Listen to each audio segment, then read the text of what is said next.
कई कुर्मी संगठन लगातार ये दावे करते हैं कि पेशा में उनकी भी जो प्रथाएं हैं, जो 22वीं प्रथा वो दावा करते हैं, आप भी अवगत होंगी उससे, उसको भी इंक्लूड करना चाहिए।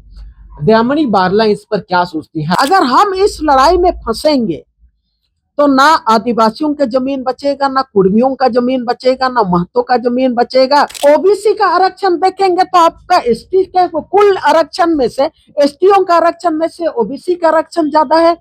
सत्ता की राजनीति करना चाहते हैं कि हम सत्ता में कैसे जाए, सत्ता का ताकत हमको कैसे मिले, इसका हम विधायक बने। अब अभी 28 में हमको जगह नहीं मिल रहा है, 28 विधायक विधानसभा में, तुम क्रिश्चियन हो, ये नॉन क्रिश्चियन है, तो वो रूढ़ियावादी है, वो रूढ़िवादी नहीं है, तो उनको आदिवासी का लाभ नहीं मिलेगा, नहीं मिलेगा। अरे जल जंगल जमीन कैसे बचेगा? किस तरह से झारखंड के आदिवासी और मूलवासी बचेंगे? जब भी पेशा की बात आती है तो झारखंड की एक आबादी है कुर्मी महतो आबादी, उनकी भी एक डिमांड रहती है, उनका भी एक कंसर्न रहता है।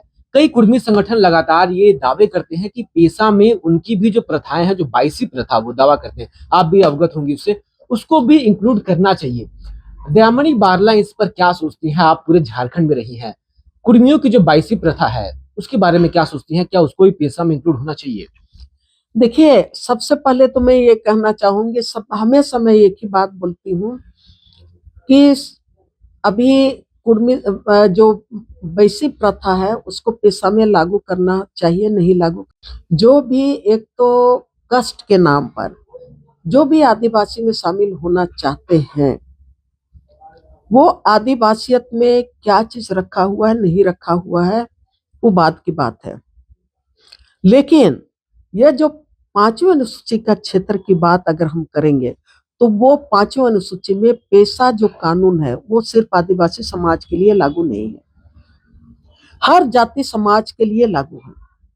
अगर सीएनटी एक्ट की बात करेंगे तो लोगों में गलतफहमी है कि सीएनटी एक्ट में का लाभ सिर्फ आदिवासियों का है।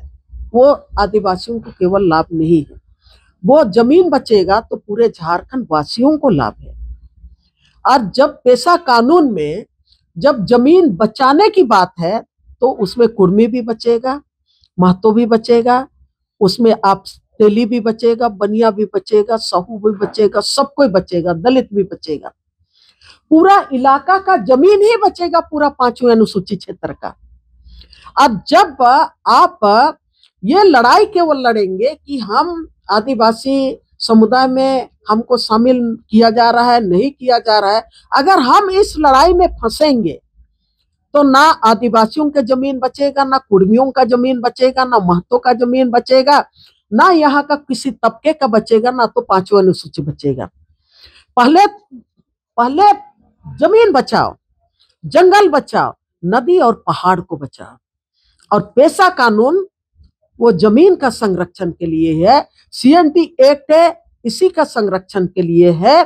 और जहां तक संविधान में आरक्षण का बात है, आरक्षण में तो आपको किसी को ओबीसी के नाम पर आरक्षण है, किसी को एसटी के नाम पर है, किसी को ओबीसी माने एससी के बीसी के नाम पर है, किसी को दलित के नाम पर आरक्षण है। हर समुदाय को तो आरक्षण का लाभ, जनरल को भी है आपका ईडब्ल्यूएस, हाँ, जनरल को भी आरक्षण का लाभ है। कौन दिन मैं आरक्षण को मैं डिटेल से पढ़ रही थी तो मैं सोच रही थी कि ये एससी 1 के नाम पर मतलब किसी को दलित महादलित के नाम पर आरक्षण है। आप दलित के नाम पर, महादलित के नाम पर आरक्षण नाम है तो एसटी का आरक्षण से भी ज्यादा है। ओबीसी का आरक्षण देखेंगे तो आपका एसटी के कुल आरक्षण में से, एसटीओ का आरक्षण में से ओबीसी का आरक्षण ज्यादा है, जनरल का भी आरक्षण है। तो ऐसे परिस्थिति में खूब मैं सोचती हूँ आखिर ये लड़ाई क्यों लड़ रहा है। आरक्षण का कोटा को आप देखेंगे तो पूरा कैलकुलेट करके देखेंगे, जोड़ घटाव करके, तो एसटी का आरक्षण तो कम है, बाकी लोगों का आरक्षण ज्यादा है। लेकिन वो लोग एक राजनीतिक सिर्फ और सिर्फ आप सत्ता की राजनीति करना चाहते हैं कि हम सत्ता में कैसे जाए, सत्ता का ताकत हमको कैसे मिले, इसका हम विधायक बने। अब अभी 28 में हमको जगह नहीं मिल रहा है, 28 विधायक विधानसभा में, उसकी बात आप करेंगे 28 से आरक्षित सीट में, या तो लोकसभा 4 आरक्षित सीट में से हमको 5 आरक्षित सीट में हमको लाभ मिलना है। अरे भाई, एक तरफ से मैं नहीं कहना चाह रही थी लेकिन कहना पड़ रहा है, एक तरफ से आप पेशा कानून जो 1996 में जो अधिकार है उसका आप विरोध करना चाहते हैं। ग्राम सभा को जो अधिकार मिला उसका उसका आप कहते हैं कि नहीं ये तो आदिवासियों का है, इसका हम समर्थन नहीं करेंगे। तो कैसे चलेगा? अभी तो आपको मतलब एक होना चाहिए। और अभी अगर नियमावली को माने कैबिनेट ने उसमें स्वीकृति दे दी, मंजूरी दे दी है, तो अभी आपको ये भूल जाना चाहिए कि आप कौन सा जात के हैं। आप बींग ए झारखंडी, झारखंड को बचाने का बात कीजिए, झारखंड का जमीन को, झारखंड का मट्टी को बचाने का काम कीजिए। और यहाँ का पूरे 5वें अनुसूचित क्षेत्र में है, हर जाति समुदाय का जमीन कैसे बचेगा, जंगल कैसे बचेगा, नदी और पहाड़ कैसे बचेंगे। और ये आप देखेंगे कि हर जाति और समुदाय के लिए सामुदायिक अधिकार है जल जंगल जमीन पर, वो अधिकार कैसे बचेंगे। अडानी को आप कैसे रोकेंगे, अंबानी को कैसे रोकेंगे। आप गांव गांव में जो बाहर के लोग आ रहे हैं, जमीन पर कब्जा कर रहे हैं, उस ताकत को आप कैसे रोकिएगा। इस पर आप काम कीजिए ना, तो अपने आप आपको तमाम अधिकार मिलेगा, राजनीतिक ताकत आपकी बनेगी। उसके बाद आप लोग लड़ाई लड़िए, आगे की लड़ाई लड़िए। तो जो आपने कहा कि नहीं कुर्मी और आदिवासी, मैं तो बार बार बोलती हूँ कि जमीन झारखंड के लिए बचाना चाहिए। और झारखंड अलग राज्य तो इसी के लिए सबको मिलकर लड़ा है ना, हर कोई मिलकर लड़ा है। तो झारखंड अलग राज्य की लड़ाई जिस तरह से मिलकर लड़े हैं, अभी पेशा नियमावली पे जो 1996 में जो पेशा कानून के तहत जो अधिकार मिला है उसके लिए भी लड़ाई लड़ी है। सबको तो यहाँ पर जमीन बचाने का काम कोई नहीं करेगा, सिर्फ आदिवासी, उसमें भी कुछ तबके के लोग लड़ेंगे और कुछ तबका वो राजनीति में व्यस्त रहेगा।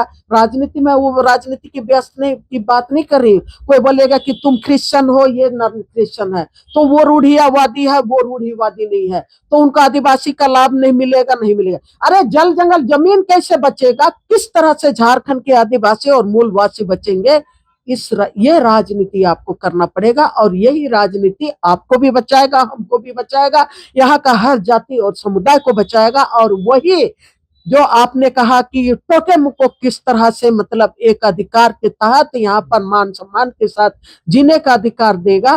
जब 5वें अनुसूची का अधिकार बचेगा, जल जंगल जमीन बचेगा, तभी ना सबको अधिकार बरकरार रखे रहेगा। तो हम तो सबको इस अपील कर रहे हैं कि आप अभी सरकार को धन्यवाद दीजिए कि पेशा नियमावली बना, और उसके साथ उस पेशा नियमावली का समीक्षा भी कीजिए। और हमारा झारखंड कैसे बचेगा, यहाँ झारखंडियों को कैसे न्याय मिलेगा, हर स्तर पर न्याय कैसे मिलेगा, इसकी लड़ाई हम सभी मिलकर लड़ेंगे। तभी झारखंड का न्याय होगा, इस देश को न्याय मिलेगा और हम सभी न्याय के हकदार होंगे। बहुत बहुत शुक्रिया बातचीत के लिए। तो दयामणि बारला जी को आप सुन रहे थे। झारखंड भी अब उन राज्यों की सूची में शुमार होने वाला है जहां पेशा कानून लागू है। 1996 से इसकी मांग झारखंड राज्य के आदिवासी कर रहे थे, जिसे अब सरकार ने अंततः मान लिया है। कैबिनेट से कल से मंजूरी मिल गई है, अब अधिसूचना जारी होगी जिसके बाद ये राज्य में कानून लागू हो जाएगा। आप इस पर क्या सोचते हैं, आप इस पूरी बातचीत पर क्या सोचते हैं, आपका क्या पक्ष है, आपकी क्या राय है, कमेंट में लिखकर जरूर बताएं। हमारा नाम शुभम राय है और आप ओंकार झारखंड देख रहे हैं।